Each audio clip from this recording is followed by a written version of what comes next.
Hello guys, এখন আমরা আছি মন্দিরে যাচ্ছি, ওই মন্দিরটায়। আর আমরা এখন আছি মায়া কি ওটা বলে মায়াপুর। হ্যাঁ, মায়াপুরে নবদ্বীপে ঘুরতে এসেছি। এখন আমি আর আমার ভাই এখন ঠাকুর দেখতে যাচ্ছি। এখন ফোয়ারা হচ্ছে এই দেখো গাইস। তারপর আর কিছু ওই যে ফোয়ারা গাইসকে এই যে দেখো গাইস, এই যে ফোয়ারা হচ্ছে।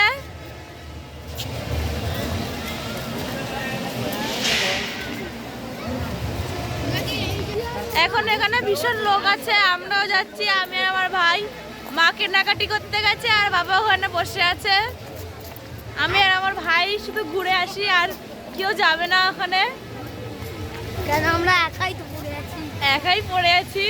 আমার ভাই বলছে এখন ওটা এখন যাই, তারপরে বাকিটা পরে দেখাচ্ছি। পরে দেখাচ্ছি। টাটা ভাই, টাটা দে।